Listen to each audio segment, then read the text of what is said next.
කාගේවත් උදව් නැතුව නූල් 3 ඕලොක් මැෂින් එක තනියම හදාගන්න විදිය ගැන දාන වීඩියෝ මාලාවේ පළවෙනි වීඩියෝ එක විදිහට මම මේ වීඩියෝ එක අරගෙන එන්නේ.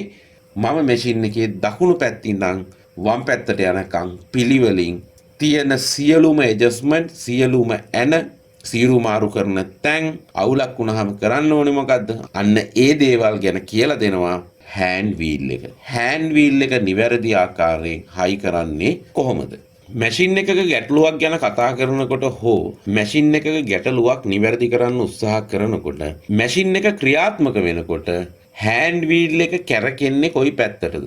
අන්න ඒ පැත්තට කරකවන ගමන් තමයි ඔයා මැෂින් එකේ කරන වෙනස්කම් හෝ එහෙම නැත්නම් මැෂින් එක හරියට වැඩ කරනවද කියලා පරීක්ෂා කරන වැඩ කරන්න ඕනි. ඒ කියන්නේ අපි දන්නවා ඕලොක් මැෂින් එකක් කැරකෙන්නේ පිටිපස්සට. එතකොට ඔයා මැෂින් එක සම්බන්ධව කරන හැම දෙයකදීම මැෂින් එක කරකවන්න ඕනි පිටිපස්සට. ඉස්සරහා පැත්තට කරකවන්න එපා. මැෂින් එක පාවිච්චි කරන වෙලාවකදී නූලක් දාන වෙලාවකදීවත් ඉස්සරහට කරකවන්න එපා. මැෂින් එක හැම වෙලේම කරකවන්න පිටිපස්ස පැත්තට ඕලොක් මැෂින් වලදී. ඕවර්ලොක් මැෂින් වල හෑන්ඩ් වීල් එක මේන් ෂාෆ්ට් එකට සවි කරන්න ඇන දෙකක් භාවිතා කරනවා. ඒ ඇන දෙක අපිට බලා ගන්න පුළුවන් අංශක 90කින්. එක ඇණයක් ඔයා ඇහැට දැකලා තව අංශක 90ක් කරකවනකොට අනිත් ඇනේ හෑන්ඩ් වීල් එක ඇතුලේ බලා ගන්න පුළුවන්.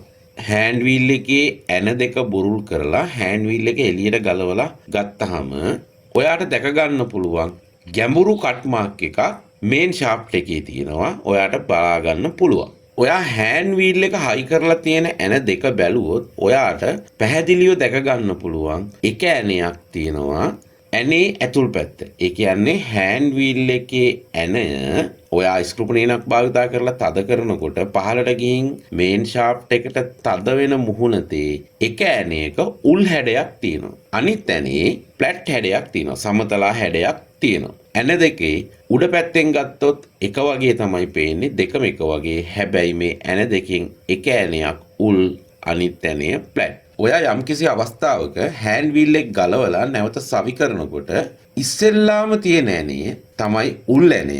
අන්න ඒ ඇණය හයි කරන්න ඕනේ මේන් ෂාෆ්ට් එකේ තියෙන අර ගැඹුරු කට් මාක් එක ඇතුළට. එතකොට අර ඒක ටේපර් හැඩයක්නේ උල් හැඩයක්නේ කූඤ්ඤයක් වගේනේ. එතකොට අර මේන් ෂාෆ්ට් එකේ තියෙන අර කට් එක ඇතුළට ගිහිලා හොඳට මේන් ෂාෆ්ට් එකට හෑන්ඩ් වීල් එක හිර වෙනවා. බොහෝ වෙලාවට ඒ උල් ඇණය එන්නේ හෑන්ඩ් වීල් එකේ තියෙන පළවෙනි ඇණය විදිහට. ඒ උල් ඇණය අර කට් මාක් එක ඇතුළට හයි කරපුවාම අර ෆ්ලැට් ඇණය සෙට් වෙන්නේ මේන් ෂාෆ්ට් එකේ රවුම් පැත්තකට. කට් එකක් නැති තැනට. ඒකෙන් වෙන්නේ අර කට් මාක් එක ඇතුළට උල් ඇණය බහින හින්දා හොඳට තදින් බුරුල් වෙන්නේ නැතුව කට් මාක් එක ඇතුළට බහින ඇණයෙන් සහ අනිත් ෆ්ලැට් ඇණයෙන් මේන් ෂාෆ්ට් එකට නිවැරදි විදිහට හෑන්ඩ් වීල් එක හයි වෙනවා. කට් මාක් එකට හයි වෙන්නේ ඉස්සෙල්ලාම තියෙන උල් ඇණය. ඊළඟට ඔයා හෑන්ඩ් වීල් එක පිටිපස්සට කරකවනකොට ඔයාට හම්බෙනවා අංශක 90කින් ෆ්ලැට් ඇණය. ඒක තමයි දෙවනුව හෑන්ඩ් වීල් එකට තද වෙන්නේ. ඒ වගේම මතක තියාගන්න මේ ඇන දෙකෙන් කොයි ඇණය හෝ එකක් උපරිම තද කරලා අනිත් එක තද කරන්න එපා. ඉස්සෙල්ලාම කට් මාක් එක ඇතුළට යන ඇනේ තද කරගෙන ගිහිල්ලා තද වෙන්න පටන් ගන්නකොට තරමක් දුරට තද කරලා ඉවර වෙලා ඊට පස්සේ ෆ්ලැට් ඇණය ඒ කියන්නේ දෙවෙනියට අංශක 90කින් තියෙන ඇණේ ඒක තද කරලා හොඳට තද කරලා නැවත වරක් උල් ඇණය තද කරන්න. මේ ආකාරයෙන් නිවැරදිව හෑන්ඩ් වීල් එක මේන් ෂාෆ්ට් එකට හයි කරාට පස්සේ ඔයා හෑන්ඩ් වීල් එකෙන් අල්ලලා හොලවනකොට මේන් ෂාෆ්ට් එක වමට හෝ දකුණට යන්න බෑ.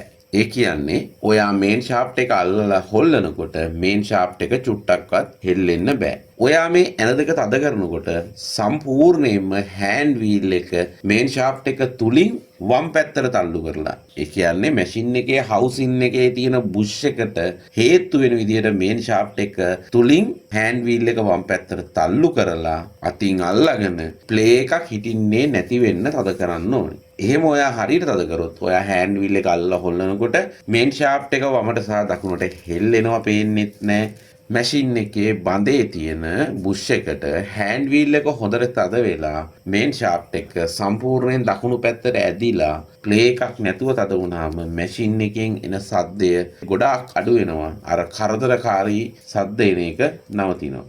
ඒ වගේම මේන් ෂාෆ්ට් එක සහ හෑන්ඩ් වීල් එක හයි කරාම මැෂින් එකේ හවුසින් එකේ තියෙන මේන් ෂාෆ්ට් එකේ බුෂ් එක සහ හෑන්ඩ් වීල් එක අතර ඉඩක් තියලා හයි කරාම වැඩ කරනකොට මේන් ෂාෆ්ට් එක එහෙට මෙහෙට යනකොට සමහරක් වෙලාවට ඔයාගේ මැෂින් එක නිවැරදි වේගකින් වැඩ කරන්නේ නැති වෙන්න පුළුවන්. ඒ වගේම නිතර බෙල්ට් කැඩෙන්න පුළුවන්. මෝටරේ බුරුල් වෙන්න පුළුවන්.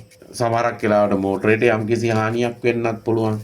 අන්න ඒ වගේ දේවල් වෙන එක නවත්වා ගන්න පුළුවන්. ප්ලේ එකක් නැතුව මේ විදිහට නිවැරදි ආකාරයෙන් මේන් ෂාෆ්ට් එකට හෑන්ඩ් වීල් එක හයි කරගත්තාම. නැවත වරක් කිව්වොත් මේන් ෂාෆ්ට් එකේ තියෙන කට් මාක් එකට හෑන්ඩ් වීල් එකේ තියෙන පළවෙනි ඇණය වම් පැත්තට කරකවනකොට තියෙන පළවෙනි ඇණය. ඒ කියන්නේ උල් ඇණය මේන් ෂාෆ්ට් එකේ කට් මාක් එකට හයි වෙන්න ඕනේ. දෙවනියට තියෙන ප්ලැස්ට් ඇණය මේන් ෂාෆ්ට් එකේ තියෙන රවුන්ඩ් තැනකට තමයි සෙට් වෙන්නේ.